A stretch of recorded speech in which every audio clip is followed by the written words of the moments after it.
познавательно и полезно все это мероприятие. Я очень рада видеть тех студентов, которые учились у нас. Большие молодцы, что продолжили обучение. Я этому искренне рада, но еще больше я рада приветствовать тех, кто оказал нам честь, придя из, сейчас извиняюсь, из других учреждений. Я думаю, что мы тоже познакомимся, и наше общение будет приятным и интересным. Давайте мы, наверное, начнем, да, время позднее, поэтому мы будем пытаться из пыльных сундуков, это отлично. Будем пыль сдувать свою, значит. Давайте я представлюсь, да, те, кто знают меня, может быть, вспомнят, те, кто не знает, узнает. Ну, во-первых, я хочу извиниться перед вами за некоторые такие бюрократические сложности, да, в расписании у вас написано Юрий Михайлович Заболотнов, а тут вдруг я откуда ни возьмись, но не пугайтесь, это, в общем, мой курс, который я всегда вела, просто из-за некоторых там сложностей по нагрузке его вынуждены были в этом году записать на Юрия Михайловича, ну, в общем, все у нас будет по-прежнему так же. Зовут меня Александра Николаевна, фамилия моя Жданова. Так, сейчас, секундочку. Сейчас, да. Вот. Да, в общем, что нас сегодня ждет? Сегодня у нас лекция будет такая научно-популярная, скажем так. Наша основная задача на сегодня – это познакомиться. Я вам расскажу немножко о себе, вы мне расскажете, вернее, начнете рассказывать немножко о себе сегодня и продолжите это делать дома. Я вам расскажу, как это будет выглядеть. Мы с вами должны определить свой путь на этот семестр, да, мы должны понять формат, в котором мы будем взаимодействовать. Если никаких организационных таких вопросов нет, то я предлагаю приступить. Ну, в общем, если что, в любом случае пишите в чат, я буду пытаться оперативно на все это реагировать. Вот. В общем, я кандидат технических наук, доцент кафедры программных систем. Вот здесь указана моя почта на Gmail, которой мы будем активно пользоваться, потому что на нашей корпоративной почте есть некоторые ограничения по объему файлов. В общем, будет удобнее, если мы с вами будем работать по Gmail. Я вам все это расскажу. Но если немного вдаваться в те подробности, в общем, чем я занимаюсь, как вы догадываетесь, нейронными сетями. Основная тематика моих исследований связана с гуманитарными системами. В основном это психологические аспекты и все, что связано с лингвистикой. Вот ребята, которые у меня записаны в общем, у кого я являюсь дипломным руководителем, я вам написала сообщение, да, но я вижу, что вы там уже начали подключаться к нашему телеграмму, да, мы с вами там будем какие-то моменты обсуждать. Те ребята, которые у меня уже были, они знают, но с вами мы познакомимся, и я думаю, что будем продуктивно общаться. Посмотрим, как у нас сегодня время пойдет. Может быть, в конце я вас попрошу на пару минут задержаться, обсудим какие-то моменты, и дальше уже будем взаимодействовать. Вот. Один из основных моих научных проектов связан, как я сказала, с психологией. Им я занимаюсь с 2007 года. Тогда мы решали задачу прогноза при оценке человеческого фактора для разных экстремальных профессий. Ну и вот более чем 15 лет я уже занимаюсь этим вопросом. Была собрана база данных испытуемых в 7 тысяч человек. Программа была внедрена в 10 организаций 6 городов России. В общем, полученные свидетельства программ для ЭВМ. Ну, в общем, какие-то, скажем, наработки у меня в этой области есть. Вот. И в настоящее время я продолжаю заниматься этой темой, но теперь фокус направлен на изучение социальных сетей в том же раскладе, да, и мы пытаемся найти поиск взаимосвязи, проявление доверия и проявление различных видов поведения человека в сети с характеристиками его реальной личности. Вот. А в связи с этим я прошу поддержать мои исследования, и для объективного, собственно, анализа мне необходимо собрать довольно большой объем данных. Мы об этом и сегодня будем говорить, и весь семестр будем говорить. И мне нужны люди различных профессий, возрастов и так далее, да, с различным опытом. Поэтому я вас прошу пройти участие в анонимном опросе. Это не обязательно, но если вы, в общем, сможете это сделать, я вам буду очень благодарна. И чтобы повысить мотивацию, да, я прошу тех, кто пройдет это исследование, прислать вашим старостам, свою фамилию и время прохождения этого опроса, да. Соответственно, старосты потом из него сделают 2 файлика. В одном они мне пришлют фамилию, в другом они мне пришлют время, да. Для чего мы это сделаем? Чтобы, в общем, чтобы опрос остался анонимным, чтобы вы не переживали, что я там узнаю о вас какие-нибудь ваши секретные данные. Те ребята, которые, возможно, уже этот опрос проходили, повторно проходить его не нужно, просто также пришлите старости свои данные. Вот и все. Вот. Да, второй проект, о котором мне хочется рассказать, да, и которым я действительно горжусь, это разработанная мною... Никита, спасибо. Разработанная... вы сейчас не проходите этот опрос, мне хотелось бы, чтобы вы послушали, да, а потом, как время будет, в общем, это не горит, но когда-нибудь сделать. Это мобильное приложение «Территория космоса. Одиссея Марса», с видео-вопросами от космонавтов, родственников Сергея Павловича Королёва, Юрия Алексеевича Гагарина. Там более 25 героев. То есть это экскурсия, квест по местам Самары, связанные с космосом, соответственно. И приложение работает под iOS. К сожалению, под Android мы его так и не доделали, поэтому если кто-то у вас есть, эксперты в этой области, можете мне тоже сказать, мы найдем общий язык. Вот. В общем, эта тема заставила меня удариться, воспользоваться соцсетями, в которых меня никогда не было. В общем, если кому-то интересно, тоже, в общем, присоединяйтесь. В общем, это все, что я хотела рассказать о себе. Я думаю, это понятно, но теперь я хочу немножко узнать о вашем настрое на наш курс. В связи с этим я прошу вас ответить на несколько вопросов мне. Сразу... Так, сейчас мы с вами... Так, начать голосование. Вот. Так. А чего у нас не получилось? Сейчас, подождите.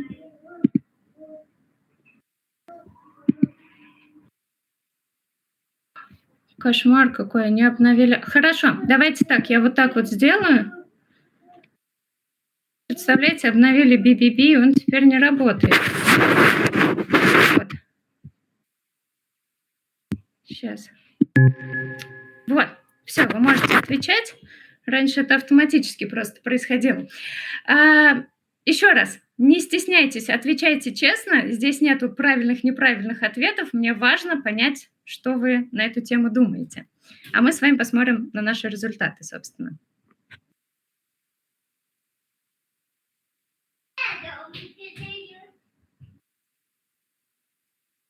Так, прекрасно.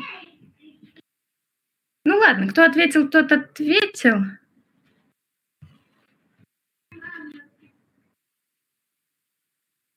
Угу. Ладно, достаточно. Вот смотрите, какие у нас результаты получили. Прошу прощения, там, когда голосование было, там были закрыты ответы, варианты ответов. То есть он на весь экран просто перекрывает. Понятно. Вот видите, обновили BBB. Что я могу сказать? Ладно, сейчас будем что-то думать. Пускай первая лекция немножко будет комом, но ничего. Да, то есть большинство из нас считает, что... Так, а давайте я сделаю фотографию этого. Мне интересно. Так, хорошо. Так, второй вопрос, который мы будем, тогда я вам дам время прочитать его, а потом только начну голосование, ладно? Потому что, как-то... подождите, а может сейчас и нет. Так, давайте я еще раз попробую. А теперь... Вот, отлично. Все, просто они поменяли тут. Угу. Хорошо. Теперь, я надеюсь, ничего не закрывает.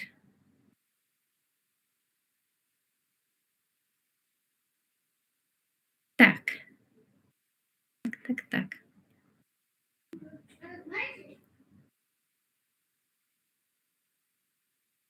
Ну, прекрасно, тоже. Кто успел, тот успел. Так. Вот, значит, что у нас получается? Ну, большинство немного изучали для общего развития, да, кто-то у нас пользовался готовыми приложениями, но я думаю, что, в общем, пользовались все, просто, может быть, не все об этом знают, ну и хорошо. Так, никогда не занимались этой темой у нас.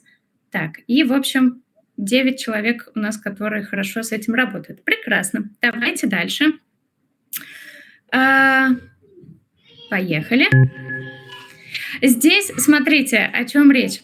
Первое– это то, где вы действительно использовали различные языковые модели для решения каких-то задач, а второе, когда вы просто с ними поигрались, да, там чего-то там потыкали, и хорошо. Вот в чем разница первых двух вопросов, ответов.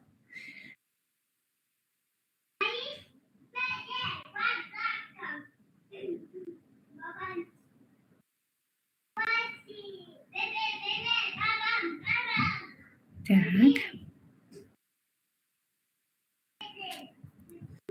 Прекрасно.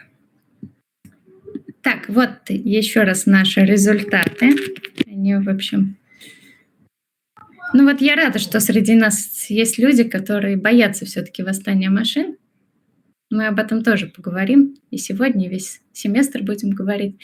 Так, отлично. И последний вопрос. Ой, так, опять не туда. Вот сюда. Вот. Насколько мы любим математику?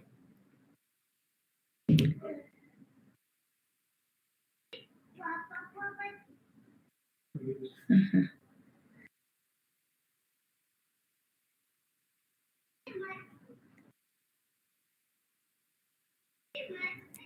Отлично. Давайте посмотрим. Ну, в общем, большинство-то не в восторге от математики, но это, в общем, нормально. Но все-таки есть у нас тоже чемпионы. Так, сейчас я включу общий чат, потому что я не видела, что вы писали. Петр. Петр уже пострадал от сетей. Ну, Данил, если несколько подходит, выбирай пока тот, который ближе, а там посмотрим. Ну, в общем, прекрасно. Спасибо вам за ответы, мы, в общем, еще к ним вернемся. Давайте теперь поговорим о курсе нейронной сети. Я вам предложу свою версию того, как это будет выглядеть, а у вас, если есть какие-то предложения, пожелания и вопросы, в общем, вы их сразу задавайте, не стесняйтесь. В общем, темы лекций, которые с вами рассматривать, написано здесь, да, то есть мы поговорим про общее построение систем искусственного интеллекта. Я знаю, что у тех ребят, которые у нас учились, у вас был такой курс, да, и, насколько мне известно, вы там персептрончик писали, это, в общем, прекрасно. Но я бы хотела построить наш курс таким образом, чтобы мы с вами больше посмотрели прикладное значение нейронных сетей, где они используются, и как мы с вами можем их использовать в нашей деятельности, да, то есть понятно, что далеко не все в своей профессиональной работе будут именно разрабатывать какие-то модели, но, в общем, в любом случае они могут быть вам полезны, и я хочу именно на этом сделать акцент. То есть мы посмотрим основные типы сетей, это сверточные и рекуррентные нейронные сети. Я думаю, что у нас будет 1 или 2 лекции по графовым нейронным сетям. Вот. А закончить наш курс я хочу все-таки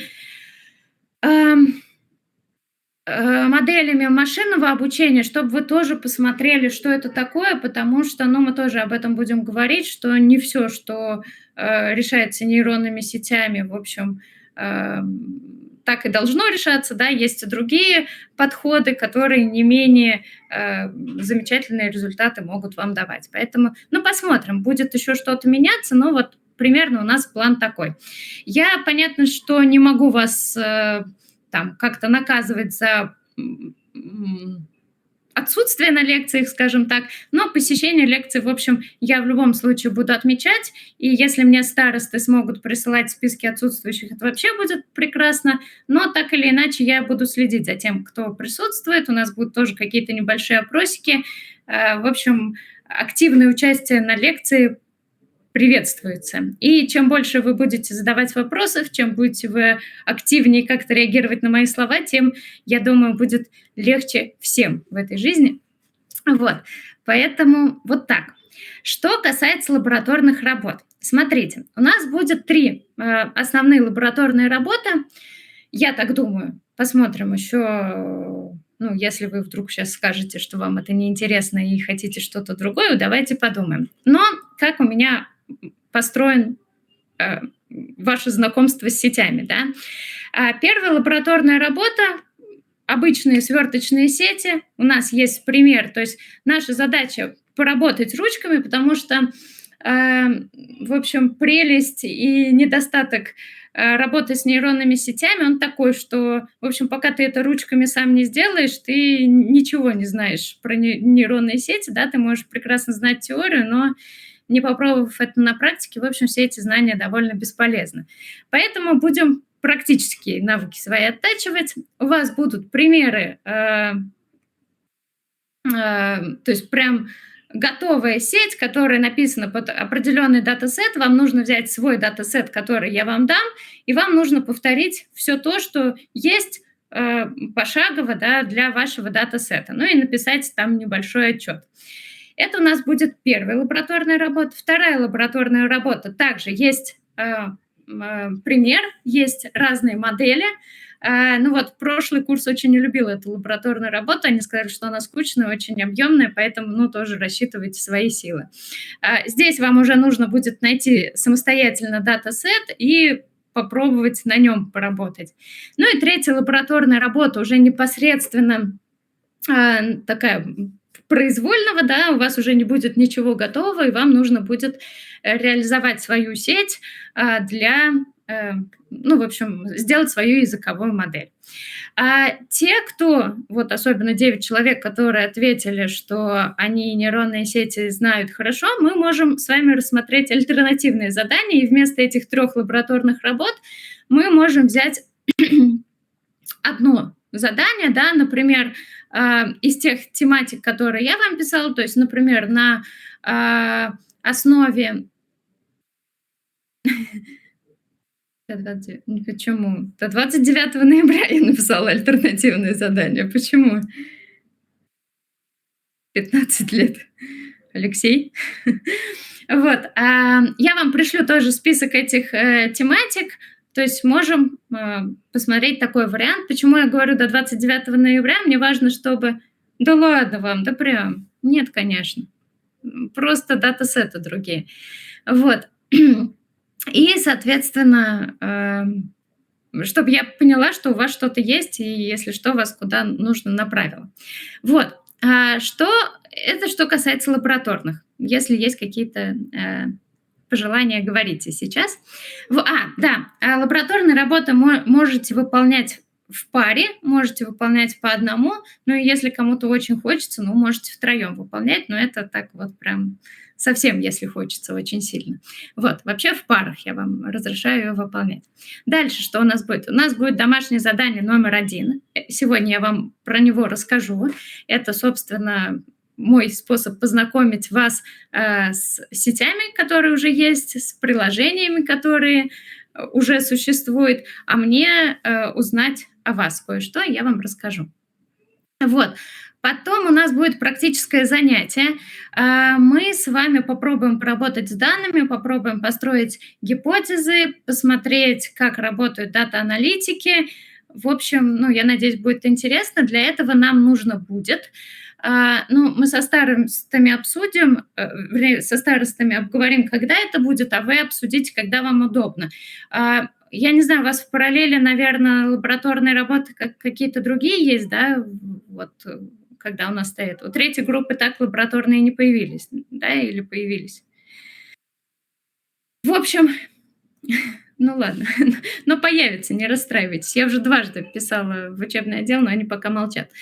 В общем, либо через неделю, то есть нам нужно, чтобы была у нас следующая лекция, да, но, в общем, не сильно затягивая, нам нужно собраться всей группой на 1,5 часа. Ну, примерно пара нам на это понадобится. Ничего для этого готовить не нужно будет, я вам все расскажу. Мы просто с вами немножечко пофантазируем. Вот. И,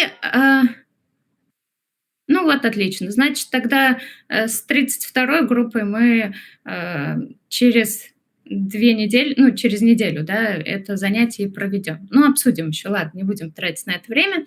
И, в общем, второе домашнее задание по графовым сетям, я вам тоже про него расскажу. Вопросы какие-нибудь есть здесь?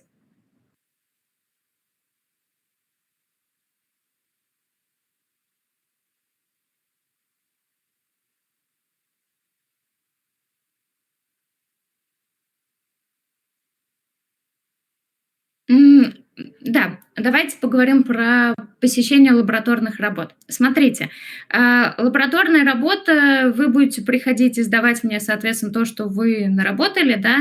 Соответственно, я вам разрешаю ходить с любой группой, с любой подгруппой. Соответственно, у нас есть занятия, которые начинаются у 31-й группы во сколько там? В 6, да, также в 6:45. Вот, соответственно, Алёна, если вам неудобно, вы можете приходить, в ту группу. Единственное, давайте договоримся о том, что вы приходите к началу пары, что, ну, там да, спасибо, Алексей. Нет, мы все будем с вами вести, проводить онлайн, то есть вы подключаетесь по этой же ссылке на лабораторные работы. То есть у вас вы пишете дома, лабораторную, приходите, я вам даю права, ну, доступ на демонстрацию своего экрана, вы запускаете мне свою модель, и я вам задаю какие-то вопросы э, ну, по коду, условно говоря, да, и вы параллельно еще мне отправляете отчет на почту, то есть желательно, чтобы этот отчет пришел ко мне до того, как вы придете. Ну, всякие ситуации будут, ну, в общем, то есть мы с вами будем взаимодействовать полностью онлайн. Вот. Ален, такой вариант устраивает? Мгм. Хорошо.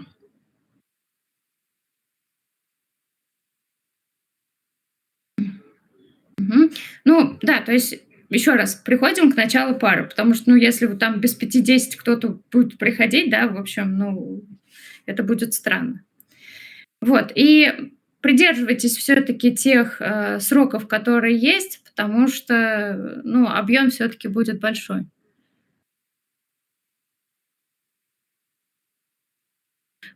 Ну, еще у третьей группы когда-то появится расписание, я не знаю когда. Денис, тем, кто в этом ничего не понимает, будет как раз вот этот пример, где просто пошагово все разжевано. То есть вам нужно просто будет запустить. Я вам сейчас, ну, сейчас мы пройдем, я вам дам какие-то.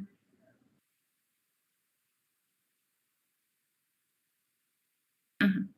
Вот, какие-то материалы дам, но на какие-то вопросы я вам смогу ответить, но, к сожалению, вам придется постараться, потому что, ну, у нас нету возможности, да, сидеть вместе и пошагово это проходить. И это совершенно бессмысленно, потому что, еще раз, прелесть нейронных сетей такова, что, в общем, ты никогда не знаешь, то есть у тебя на одном датасете может прекрасно сеть отработать, а дальше у тебя ничего не получится. То есть надо набить свои шишки, своими ручками это все пройти, иначе не будет. Еще я вам могу предложить ну, взять в пару себе кого-нибудь, кто в этом чуть-чуть понимает, и вам будет проще разбираться. Вот. Ну все, давайте поедем дальше. Да, ну вот здесь у вас список литературы, который я вам рекомендую. Читать или не читать, это, в общем, ваш выбор, да. В конце у нас ждет с вами зачет с оценкой, и, соответственно, на зачете я буду.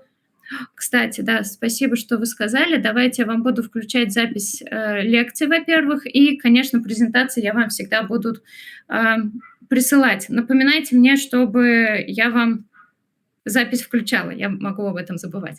Вот. Для тех, опять же, кто не понимает, кому удобнее формат там YouTube, условно говоря, вот несколько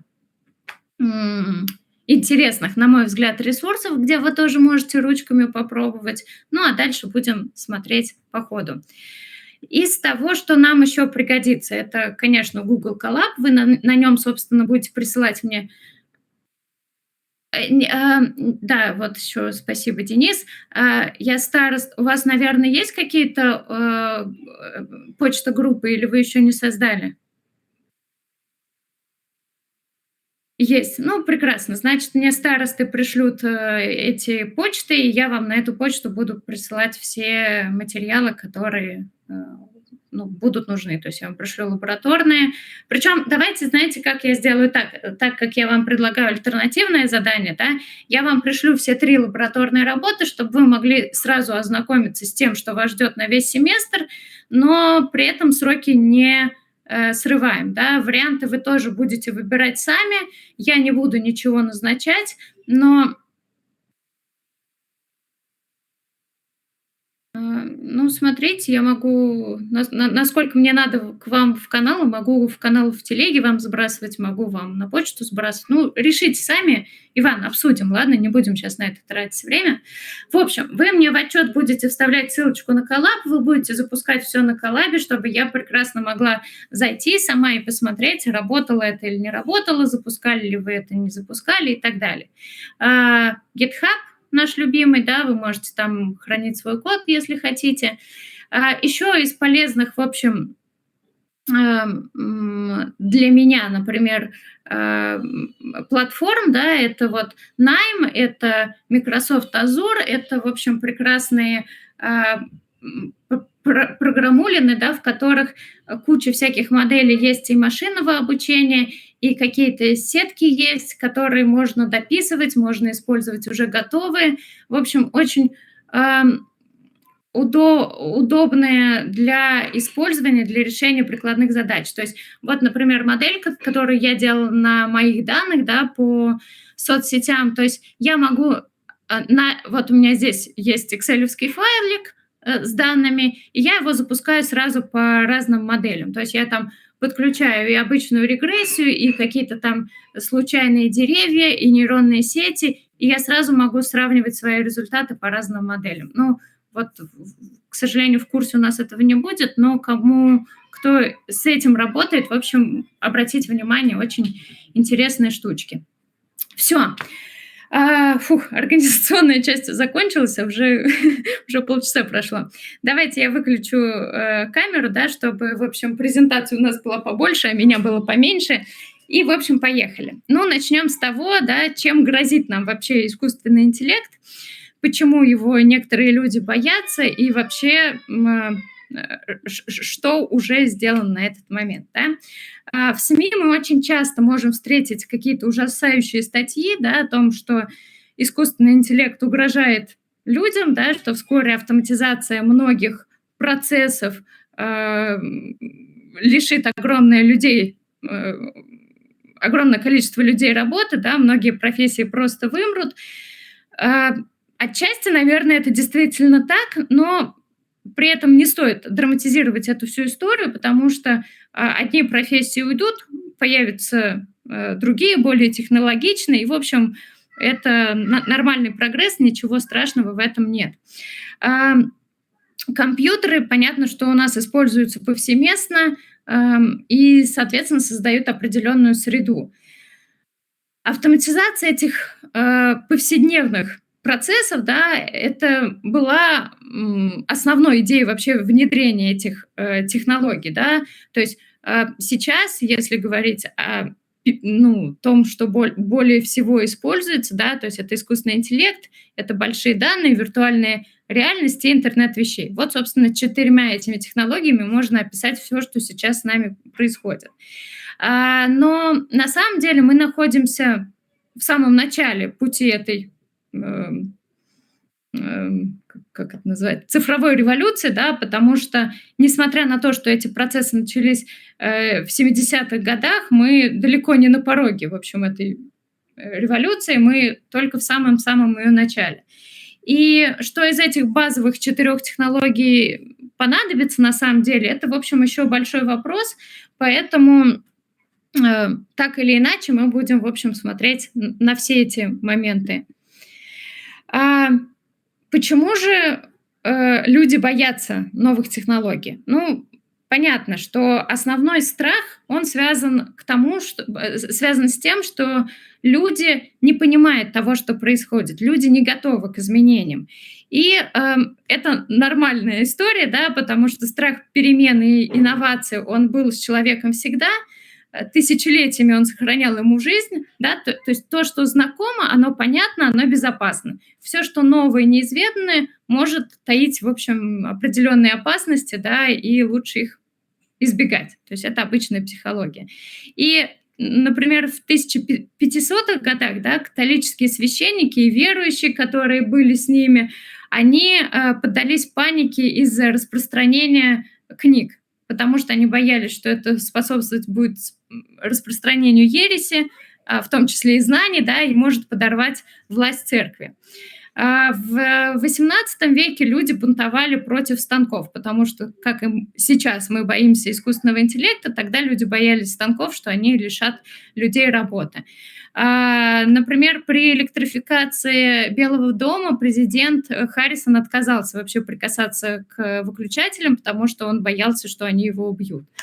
В XIX веке звукозапись обвиняли в демонизме, предрекали тоже, что живой музыки больше уже никогда не будет, но, как мы знаем, в общем, все осталось на своих местах. Досталось даже и велосипедам. Нью-Йорк Тайм в 1894 году утверждал, что езда на велосипеде провоцирует там различные ментальные расстройства. Вот. А в 20 веке досталось телефонам, что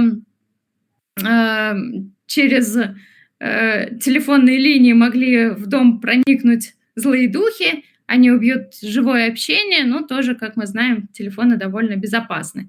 Вот, ну, страхи 21 века всем вам известны, да, это и биометрические паспорта, и 5G, ну и, конечно, искусственный интеллект. И в целом, в общем, вот тоже этому есть довольно понятное объяснение, да, вот, например, недавняя относительно новость о том, что беспилотник убил своего оператора, что искусственный интеллект уже побеждает человека и так далее.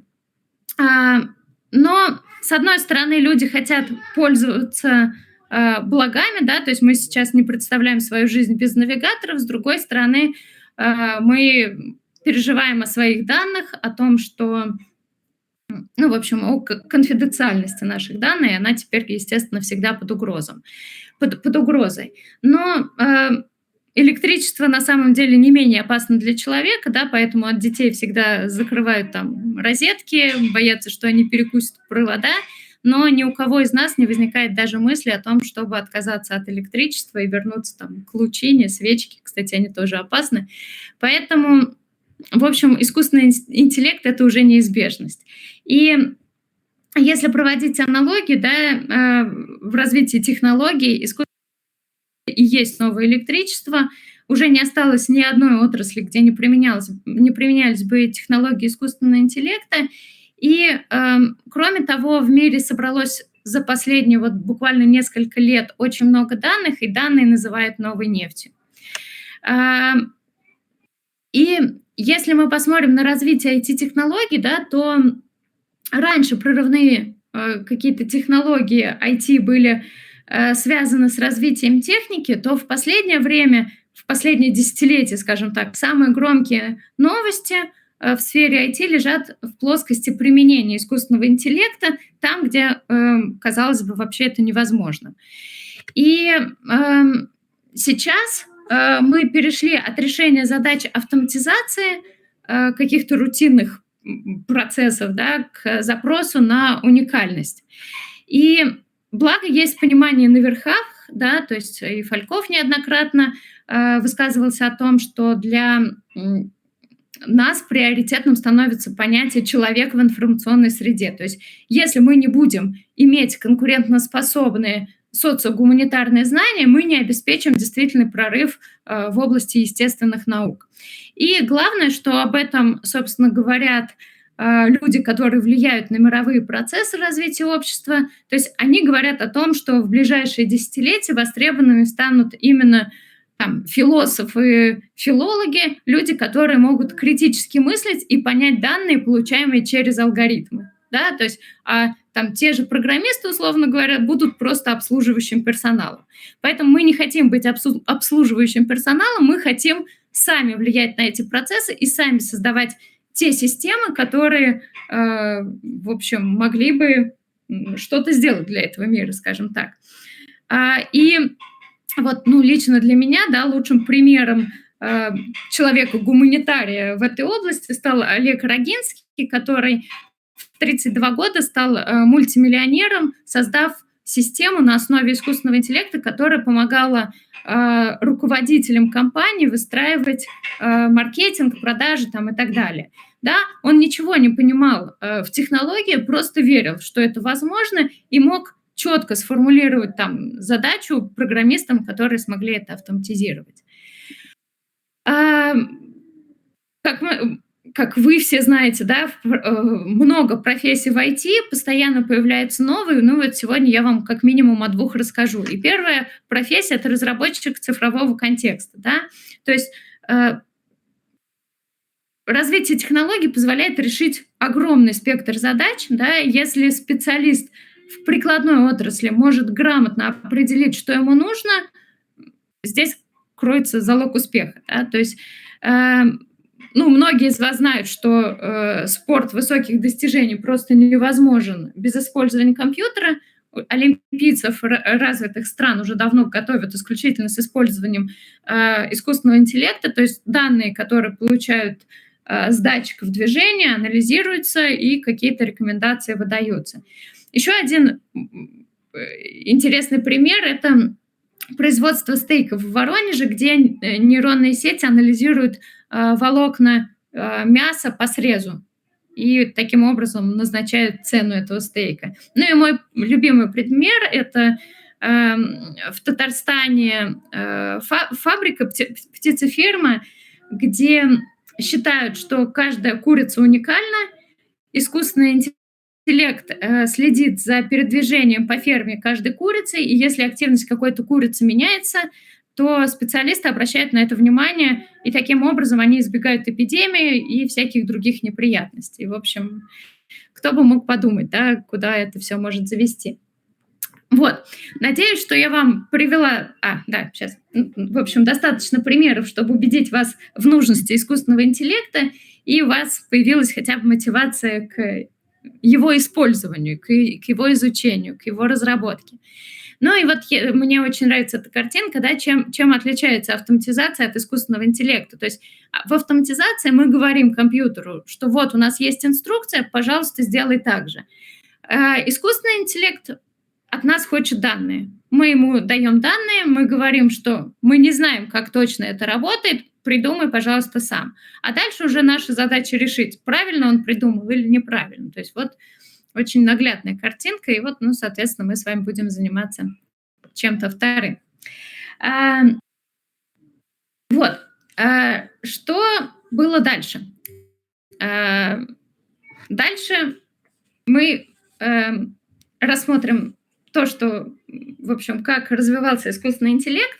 В начале эпохи его нейронные сети соревновались с человеком исключительно в решении каких-то математических задач. И вот в 1972 году наконец-то компьютер победил человека. Но все изменилось глобально в 2015 году, когда нейронные сети превзошли человека сначала в обработке изображений и распознавании речи, а затем и в различных творческих конкурсах, гуманитарных, художественном и так далее. То есть вот в 2021 году, да, на литературном конкурсе победил роман. Его привести, конечно, сложно, но вот зато картины очень наглядны. Да? И здесь такой прорыв наступил в 2018 году, когда картину, созданную искусственным интеллектом, впервые продали на аукционе за рекордные $432 тысячи. Далее, в 2021 году Джейсон Аллен занял первое место на художественном конкурсе с картиной, которую нарисовал за него искусственный интеллект. И Тогда же, да, искусственный интеллект стал, зарабатывать, криптовалюту, да. То есть это еще одно наше неизбежное будущее, которое тоже, в общем, сложно не принимать. Вот, дальше вот в этом году нейросеть записала, новый альбом за Оксимирона, причем, она же его и озвучивала. Потом победителем конкурса фотографий стала картина, созданная нейронной сетью. Ну и, в общем, всем известный товарищ, который защитил диплом, написанный искусственным интеллектом, и, в общем, прославился, да. Но, в общем, если за вас будут диплом писать искусственные сети, хотя бы нейронные сети, хотя бы не рассказывайте об этом никому. К чему я это все говорю? Говорю я это к тому, что в общем, об искусстве не спорят, да, нравится нам это или нет, нравятся ли вам эти картины или нет. В любом случае, искусственный интеллект незаметно для нас всех уже прочно вошел в нашу жизнь, да, и лучше мы его будем понимать и пытаться применять и управлять им, чем бояться или не верить в его возможности. А, вот еще давайте еще голосовалку, чтобы вас немножко взбодрить. А, давайте мы с вами варианты ответов. Это что такое? Вот, давайте, проголосуйте. Ну, 1 это А, 2 это Б. Как вы думаете, какую из этих фраз написал, у вас закрылось, наверное, да? Написал искусственный интеллект, а какую сказал Билл Гейтс? Отвечаем, да, какая фраза Билл Гейтса?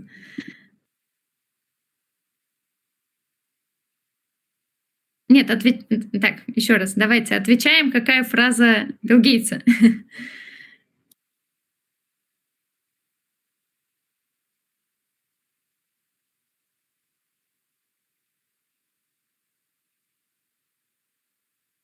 Ну, молодцы. В общем, да, большинство из вас, в принципе, сказали правильно, да. Первая фраза принадлежит Билл Гейтсу, вторая слишком пафосная, да, вряд ли бы Гейтс стал говорить про восход, но, в общем, согласитесь, что довольно правдоподобно все это. Вот, искусственный интеллект уже придумывает шутки, можете потом тоже почитать. Опять же, на мой взгляд, вполне себе сносные шутки, да, по крайней мере, там, ну, какие-то из них. Вот, поэтому это все уже пришло в нашу жизнь. Давайте поговорим о том, все-таки, что попытаемся разобраться в терминологии, что такое кибернетика, что такое искусственный интеллект, нейронные сети, машинное обучение, в общем, куча всяких определений, которые, возможно, путаются в вашей голове. Давайте попробуем с этим разобраться. Вообще, что такое мир, который нас окружает, да? То есть материальный мир — это окружающий, да, нам в ощущениях. То есть это мир, который человек воспринимает при помощи органов чувств, то есть зрение, слух, осязание, обоняние, вкус. Есть, ну, то есть это там стол, компьютер, смартфон, все что угодно, да, то, что мы можем каким-то образом ощутить. Естественно, этот мир очень тесно связан с духовным миром. Человек, да, может использовать как синоним термину там внутренний мир, душа человека и так далее. Глубоко мы в это не будем погружаться, все понимают, о чем идет речь, да, можно уйти в себя, и, в принципе, это тоже будет реально. И как раз если говорить об этике искусственного интеллекта, да, всегда встает вопрос, а где эта грань? Где то, во что вмешивается искусственный интеллект, будет оставаться искусственным интеллектом, да? То есть если там японцы создали щенка, который очень похож на реального, да, почему тогда не будут покупать этого щенка и не заводить живого, да? То есть, ну, тут вот как раз возникает понятие души, и победит оно или нет, ну, наверное, у каждого свой ответ на это. Далее есть виртуальный мир, то есть это искусственно созданный мир, который построен посредством программирования, да, на основе компьютерных технологий. То есть есть вычислительный блок, который быстро что-то решает. И все эти три мира, они взаимосвязаны и взаимозависимы. То есть виртуальный мир связан с материальным напрямую, а с духовным связь как раз та, которая называют искусственный интеллект. То есть пример этому как раз реальный человек и его виртуальный образ в социальной сети. В пандемию все эти процессы немного затормозились, да, даже всеми любимый 5G, но, в общем, сейчас новый скачок развития этих технологий пошел. Начать надо с того, что такое кибернетика. Ну, если обращаться к определению, да, то есть это наука об общих закономерностях получения, хранения, преобразования и передачи информации в сложных управляющих системах. То есть это машины, живые организмы, общество не имеет значения. Первым сформулировал это определение Ампер аж в 1834 году, и тогда он подразумевал именно науку об управлении государством. То есть она должна была обеспечить гражданам различные блага. Но в общепринятом понятии, да, это определение сформулировал Винер в 1948 году. Как раз он уже обобщил этот опыт на любые организмы, которые только есть. И если говорить о кибернетике, да, в чем отличие ее от искусственного интеллекта? То есть в кибернетике обязательно изучение обратной связи. То есть есть черный ящик, есть какие-то производные концепты, но как-то происходит коммуникация в живых организмах, машинах, и нам очень важно получение этой обратной связи из того, что происходило. Области исследования, они огромные, не буду их перечислять, в общем, практически, опять же, во всех отраслях нашей жизни используется кибернетика. Что касается искусственного интеллекта, это очень сложное понятие, для которого не существует какого-то единого однозначного определения.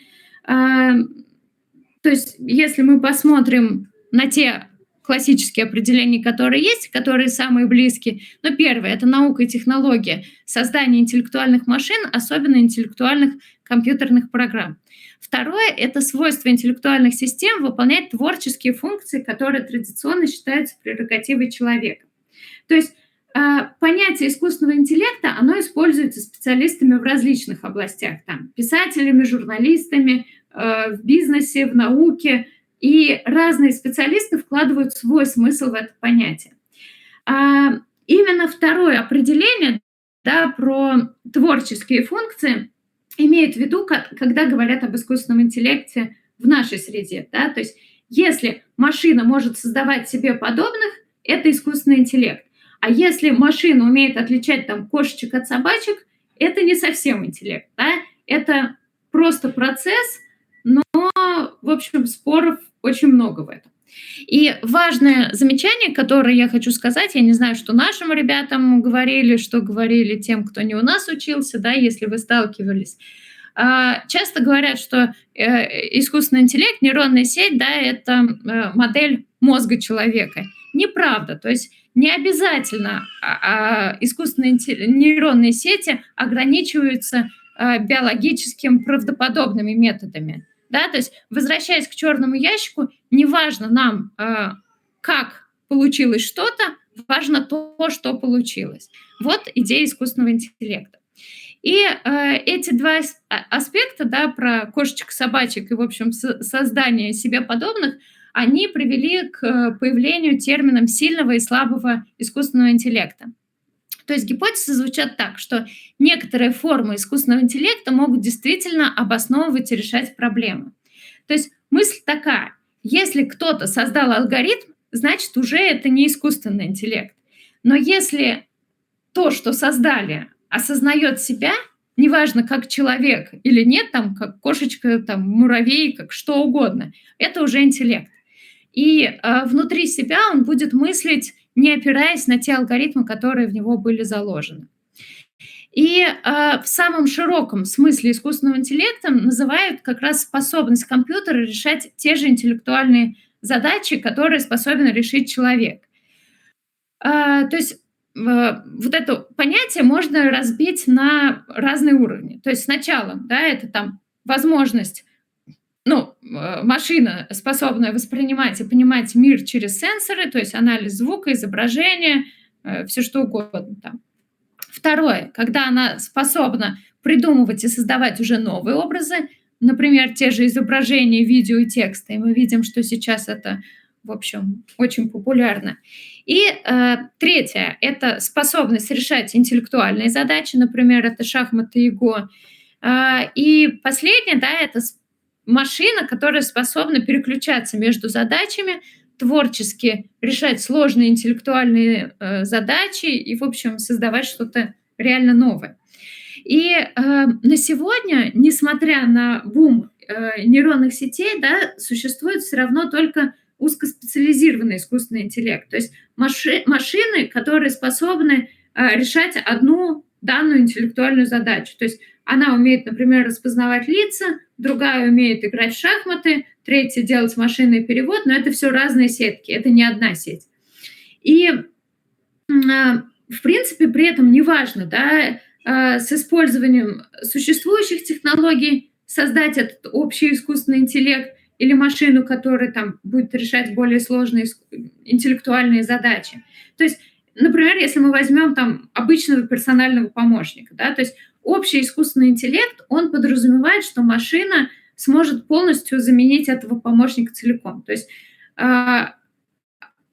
одна сеть будет там выполнять разные поручения, планировать расписание, там, отвечать на звонки и так далее, да, и тогда же она сможет обучаться каким-то новым задачам. А существующие сегодня технологии, они гораздо проще. То есть машина может записывать там текст по речевому вводу, предлагать какие-то короткие ответы на там на входящие письма, да, там, если мейлом кто-то пользуется, он там всегда предлагает там принято в работу с уважением там тот-то и так далее. Вот. А с другой стороны, создание алгоритмов, выполнение даже этих задач, кажущихся там несложными на контрасте, да, там с функционалом полноценного персонального помощника, оно, в общем, исторически потребовало достаточно много времени. И давайте посмотрим еще раз на историю коротко, да, то есть первым в эту тему погрузился всем известный Алан Тьюринг, который занимался криптографией, и во время Великой Отечественной войны он решил, в общем, множество интересных задач и задумался о том, может ли компьютер больше. То есть, по сути, простая машина Тьюринга может описать любой алгоритм, а значит, она может мыслить, да, то есть тест Тьюринга сейчас, он до сих пор это основа основ, то есть человек, в чем заключается, да, этот тест? Человек задает компьютеру любой вопрос и не может отличить...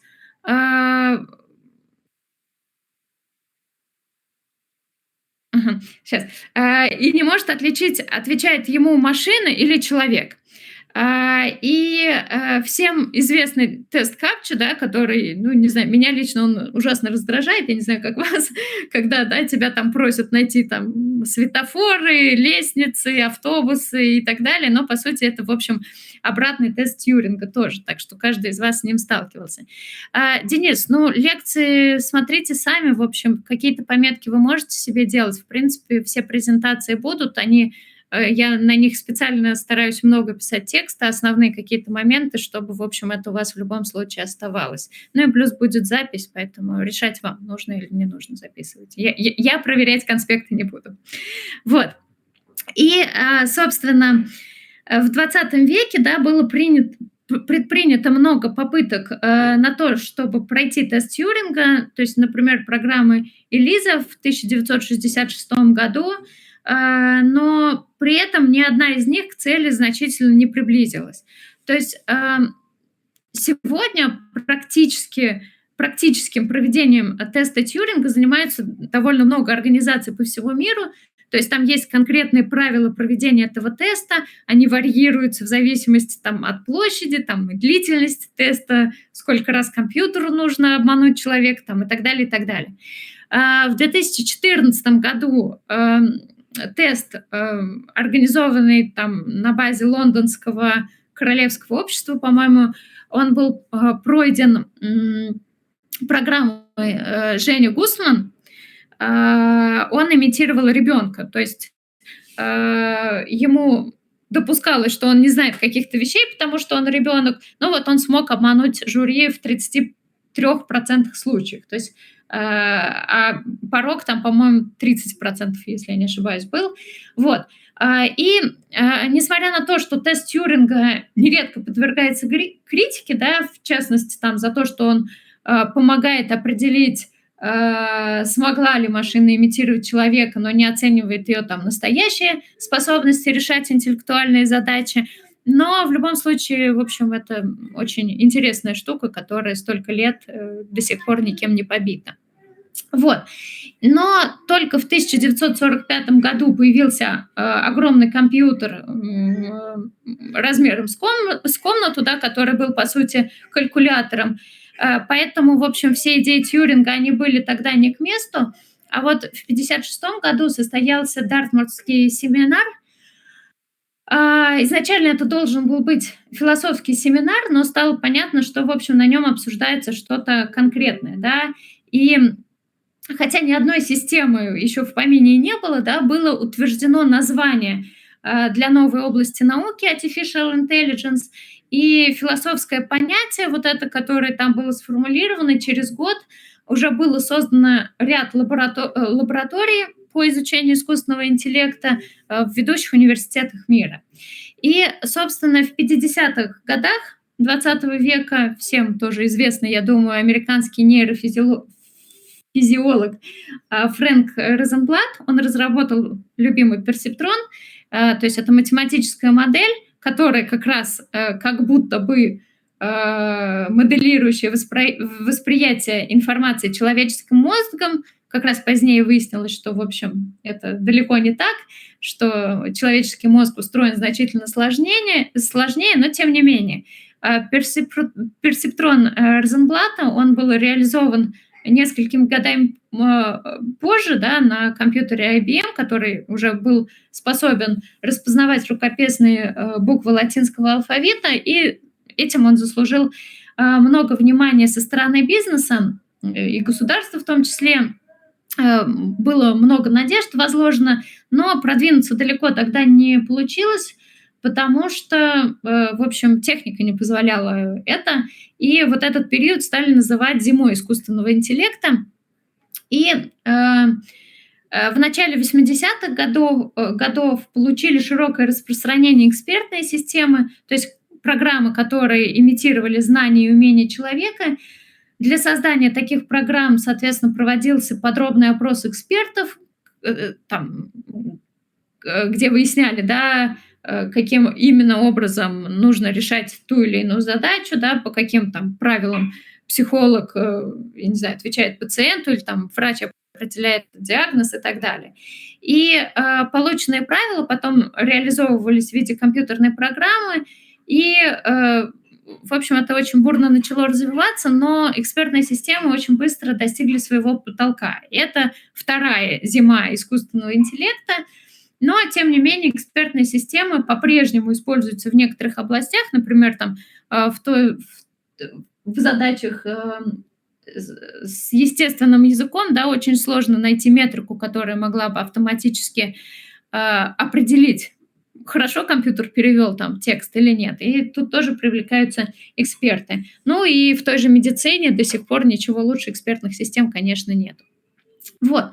Но в конце 90-х годов 20 века и в начале 21 века драйверами развития искусственного интеллекта стали увеличивающиеся вычислительные мощности машин, то есть активное применение различных математических методов, упор на решение конкретных задач, и тогда искусственный интеллект начал использоваться в различных областях, там, в логистике, экономике, медицине.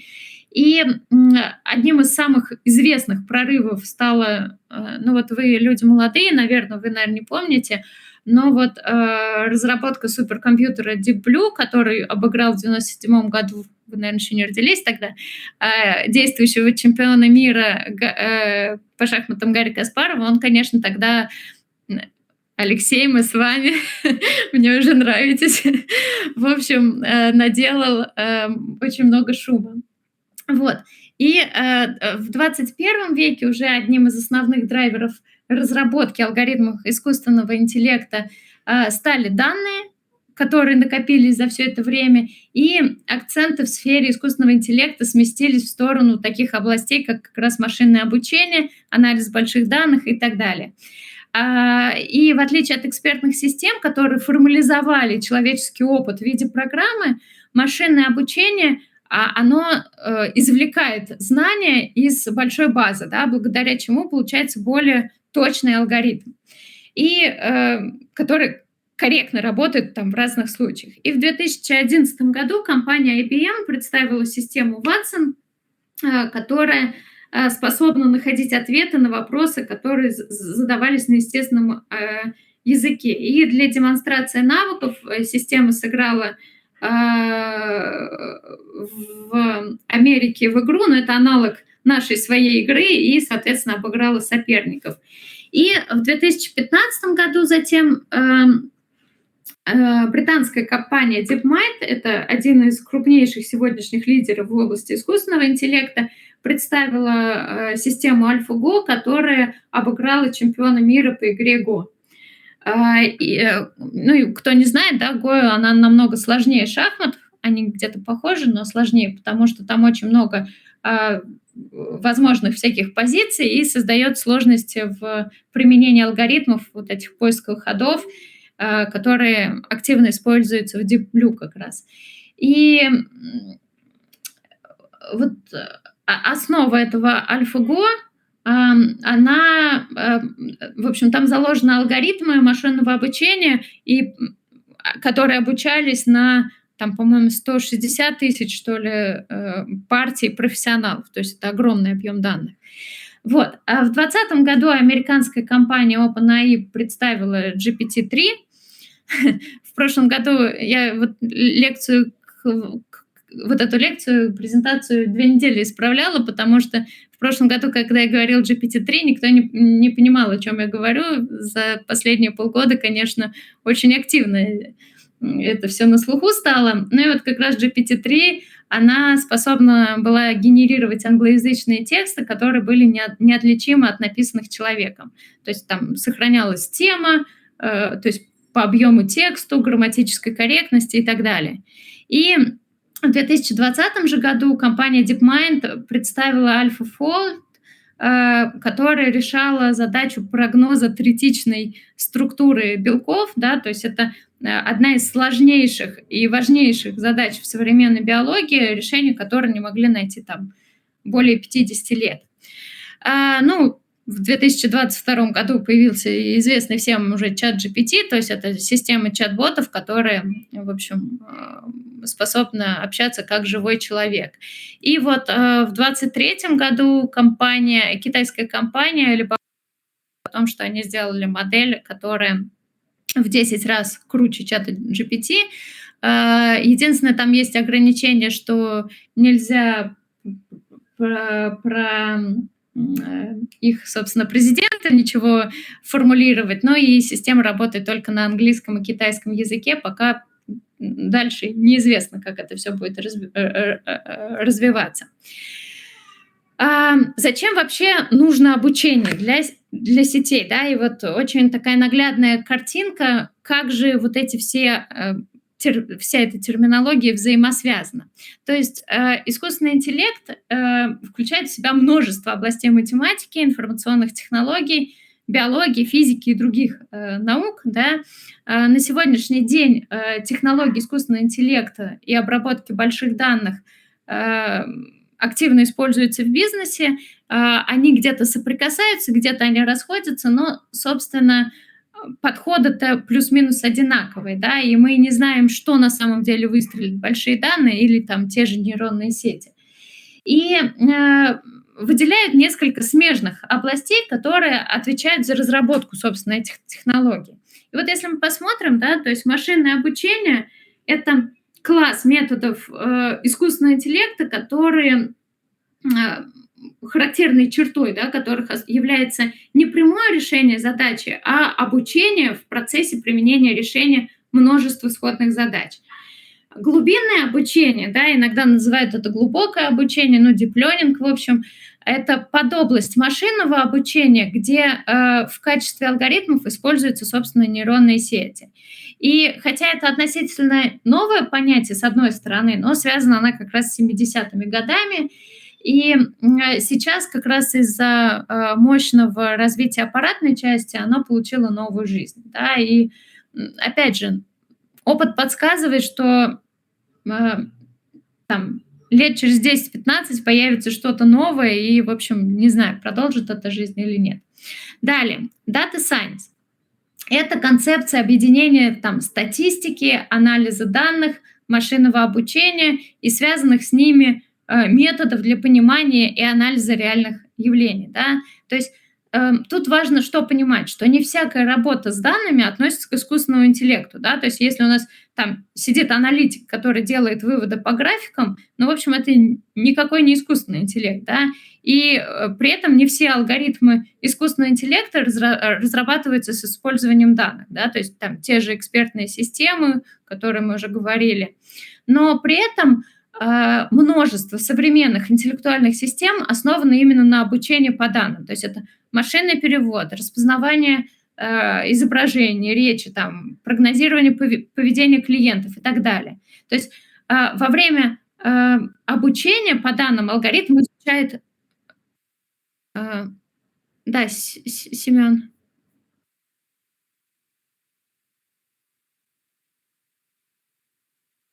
Ага, хорошо. Мгм. Так. Что говорила, забыла. Ну ладно, неважно. То есть итог таков, что историческое понятие искусственного интеллекта, оно много раз трансформировалось. То есть сегодня технологии искусственного интеллекта, они во многом основываются на обучении. То есть на обучении по большим объемам данных. Но при этом они включают какие-то сложные вычисления, экспертные системы и множество других алгоритмов. Разберемся, что необходимо для внедрения искусственного интеллекта в бизнес. Ну, во-первых, конечно, это данные. Машинное обучение любое построено на данных, без них все равно не получится настроить алгоритм. Существует альтернатива экспертной системы, да, но там уже уровень предсказаний гораздо ниже. И если речь идет об автоматизации или прогнозировании какого-то процесса, который там давно существует в компании, да, то есть там какие-то колл-центры, кредитные скоринги, прогнозирование там спроса и так далее, то за это время, скорее всего, накопилось достаточно большое количество данных, которые можно, с одной стороны, использовать для обучения. Но бывает, что необходимых данных в компании нет. Или вот, как у меня, да, то есть это данные, которые я не могу нигде взять, мне их нужно собрать, да, и на это нужно большое количество времени. Но здесь есть какие-то моменты, которые могут помочь. То есть найти какие-то открытые данные в интернете, там, или купить, заказать данные для сбора, которые будут, в общем, помощником для обучения. Но есть и другие проблемы. То есть если мы говорим про банки, у них есть эти данные, но есть и понятие безопасности. То есть данные, они в компании есть, но разработчикам мы их отдать не можем. И о решении вот этих вот проблем нужно как раз задумываться до начала работы над проектом, потому что от количества данных будет зависеть результат. Да? То есть чем больше данных, тем точнее будет алгоритм, и чем сложнее задача, тем больше этих данных нужно. Дальше это, конечно, ресурсы. Обучение моделей, в общем, они требуют достаточно больших вычислительных мощностей. Настроить модели на относительно небольших данных можно, то есть это можно сделать и на персональном компьютере, и мы с вами этим будем заниматься, да? Но для обработки данных, там, миллионов клиентов в любом случае нужен специальный сервер. Причем крупные компании там закупают эти сервера, да, или там нанимают какую-то специальную команду. Небольшие компании, они арендуют какие-то облачные сервисы. Далее, так, стоп. Это специалисты. Для применения машинного обучения нужен опыт, да, и настраивать алгоритмы нужно доверять, в общем, специалисту в этой области. И вот крупные компании обычно нанимают собственный штат дата-сайентистов, да, потому что дата сайенс, оно, в общем, наука о данных, но перевода на русский язык как такового нет, поэтому так и прижилось. Тогда, в общем, если мы этих людей нанимаем, то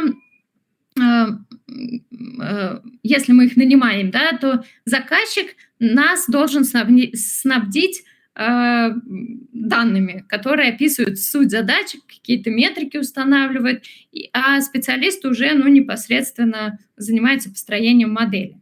С другой стороны, построить какую-то несложную модель на небольших данных, да, сможет даже новичок. Для этого, достаточно пройти какой-то небольшой базовый онлайн-курс, и, в общем, все понятно будет.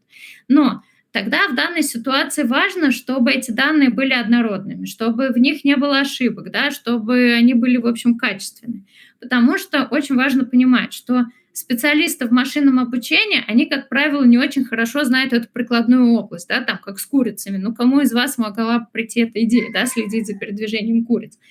Вот. И важно, чтобы заказчик при этом понимал возможности машинного обучения, какие-то принципы, границы применимости машинного обучения, и тогда двум сторонам, в общем, будет проще найти этот какой-то ответ, да.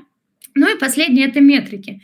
Конечно, заказчик должен четко понимать, каковы цели решения задачи, какие метрики необходимо оптимизировать, то есть точность предсказания, не знаю, может быть, удовлетворенность клиентов, доход, какие значения метрики приемлемы с точки зрения бизнеса, да, бывает, что достижение хороших показателей на метриках не приводит к какому-то значимому прорыву в бизнесе, но при этом, да, достижение желаемого уровня метрик, оно может быть слишком дорогим, то есть например, работа команды в течение нескольких месяцев и так далее. И, самое главное, к сожалению, что около половины проектов, которые связаны с искусственным интеллектом, они терпят неудачу. И основная причина – это как раз в том, что нереалистичные ожидания заказчика, нехватка данных, либо какие-то данные неподходящие, и, соответственно, приводит это к вот такому. Так, время у нас уже много. Давайте я вот эту часть сейчас пропущу. Мы к ней вернемся на следующей лекции. Что-то я заболталась. Мы вот это пропустим с вами. Да, давайте я вот про это поговорю, про будущее, собственно, глубокого обучения. Да. Мы немножко, да, рассмотрели, как развивался искусственный интеллект, как мы пришли, собственно, к глубокому обучению. Я расскажу на следующей лекции различия все-таки машинного обучения и остального. Сейчас это пропустим. Есть такой цикл Гартнера, который показывает степень развития той или иной технологии. То есть это временная линия, это какие-то этапы, да, упоминания технологий, когда можно использовать те или иные технологии в реальной жизни. То есть достигается пик внимания, да, то есть хайпом, то, что мы называем, и далее пристальное внимание к ней и реальное применение этой технологии. Цвет, соответственно, отображает скорость движения этих технологий. Ну и вот это вот 2019 год, мы можем посмотреть, что у нас на пике хайпа чат-боты, да, прогнозируемый срок 2-5 лет, собственно, так и получилось. Да, и мы можем увидеть, что особое внимание уделялось распознаванию речи и, собственно, ГПУ ускорителям. Да. И вот если мы посмотрим 2023 год, июль этого года, здесь особое внимание Гартнер уделил так называемому формате в искусственном интеллекту, то есть это порождение модели, там, в том числе генеративно-состязательные сети, адаптивное машинное обучение, работа с сетями на малых данных, самоконтролирующее обучение, задействование искусственного интеллекта в дизайне, там различные встроенные искусственный интеллект. То есть, например, если система знает, что клиент отвечает обычно на письма там во второй половине дня, она подстраивает там свою рассылку определенным образом, да. Или, например, responsible искусственный интеллект, да, этика искусственного интеллекта, например, да, то есть Amazon внедрил себе систему отбора кандидатов, но обучающие данные были на мужчинах. И, соответственно, алгоритм стал всех женщин просто выбрасывать, не рассматривая их резюме. Вот. И explainable искусственный интеллект, то есть объяснимый, понятный, да, чем больше искусственного интеллекта в нашей жизни будет, чем больше он будет влиять на нашу жизнь, тем лучше мы должны понимать то, что происходит. Вот, ну, можете посмотреть потом, интересная довольно штучка. Вот, но это о том, что, в общем, эти технологии везде. Применение нейронных сетей, да, ну что они уже умеют? То есть машин learning — это предсказание исхода различных событий, принятие решений, нахождение различных структур данных, понимание изображения и видео, да, computer vision. Ну и NLP, конечно, это выполнение голосовых команд, поиск информации, говорить там человеческим языком, формулировать правдоподобные ответы — это уже есть. Над чем еще нужно работать, особенно языковым моделям, да? То есть, ну, во-первых, они используют базовые логические операции для работы с данными, это, в общем, очень ограничивает их работу. Дальше у них есть такая история, как моменты выдачи галлюцинаций. Мы тоже с этим с вами поработаем, да, то есть когда, ну, например, там, можно сказать, расскажи мне биографию там Иванова Ивана Ивановича, космонавта, и он вам выдаст какую-то биографию, хотя этого человека вообще в помине-то и не существовало, и она будет очень правдоподобна. Вот, это называется галлюцинация. И не умеют большие языковые модели все-таки делать сложные логические выводы, они могут работать, ну, так скажем, все-таки простенько пока. Вот. Смотрите, что, ну, сейчас мы не будем тоже долго на этом останавливаться, просто подумайте в своей области, в которой вы работаете или которой вы интересуетесь, где вы можете использовать нейронные сети. Ну, вот, например, для моей области образования, да, что уже есть? Есть сети, которые умеют генерировать формулы, создавать вопросы, шаблоны различные делать, даже создавать мини-курсы, да, и это, в общем, используется очень активно, особенно такие продвинутые компании в образовании. Дальше. Они могут создавать какие-то конспекты, то есть, ну, вот даже реклама по телевизору идет, и что, типа, загрузите кучу текстов, мы вам выдадим там конспект этого материала. Соответственно, студенты этим могут пользоваться, могут проверять какие-то ответы. Да, Алексей, полезная штука.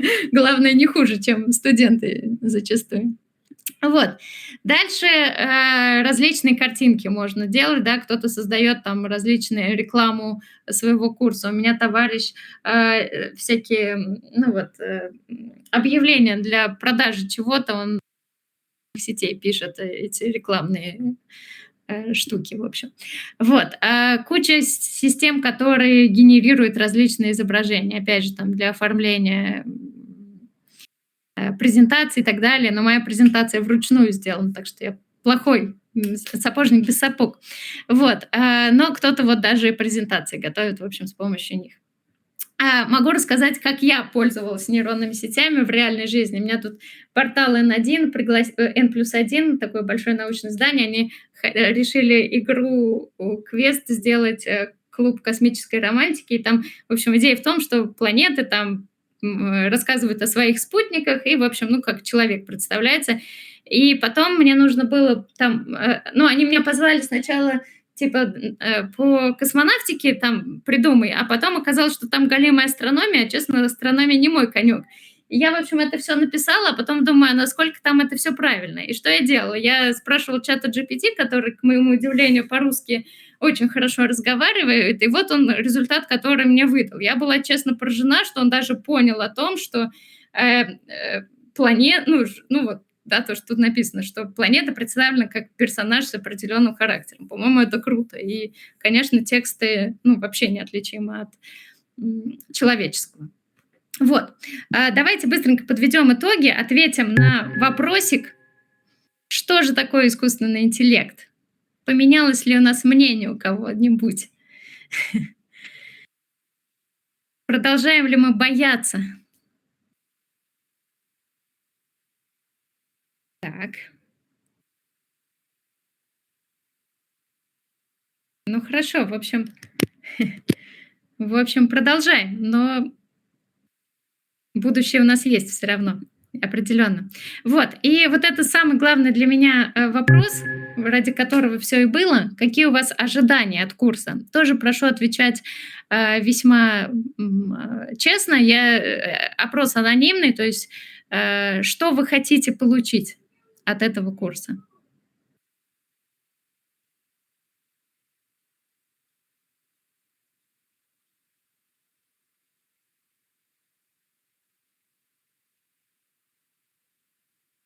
Мне так нравится, что есть у нас один честный человек, который говорит правду, что он хочет сдать зачет и забыть.